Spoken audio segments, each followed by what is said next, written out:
वाटायला पाहिजे आपल्याला. 40 वर्षामध्ये आपण साधा डम्पिंग ग्राउंड काढू शकलो नाही. आज आपण पाहतो त्या विभागामध्ये किंवा घोडबंदर रोड असं कुठलाही विकास करत असताना आता सेकंड डीपी पण आपली ओपन झालेली आहे. मग तुम्ही पहिल्या ज्या डीपी मध्ये होते ज्या आरक्षणाचे डम्पिंगचं होतं तुम्ही त्या डम्पिंगचं आरक्षण पूर्ण करणं अपेक्षित होता.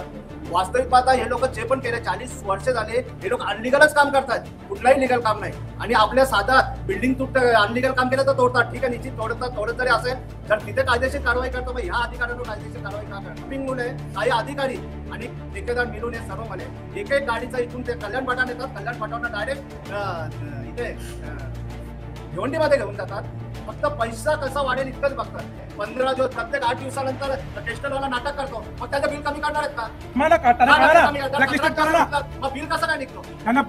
आज तुम्हाला आपण जेव्हा एखादा ठेका देतो, ठेका रद्द करता येत नाही गोष्ट जरी खरी असते, पण ठेका दिल्यानंतर त्याच्यावर जे अग्रीमेंट होतो त्या अग्रीमेंटच्या प्रमाणे एखाद्या नियमाचं उल्लंघन केलं असेल तर त्या ठेकेदाराला ब्लॅकलिस्ट करण्याचा अधिकार आहे. आणि त्याचा वापर करून तुम्ही हे करा ना. का तुम्ही चुकीच्या मार्गाने करताय? तर आमची मागणी आहे, लोकांची आयुक्त साहेबांना विनंती आहे की लोकांच्या आरोग्याशी खेळू नका. तुम्ही जे काय असेल तुम्ही कायदेशीर करा, तुमची जबाबदारी आहे. पैसा वसूल करण्याची जबाबदारी ते कसं बनवलं होता? याच्यामध्ये का नाही करत तुम्ही?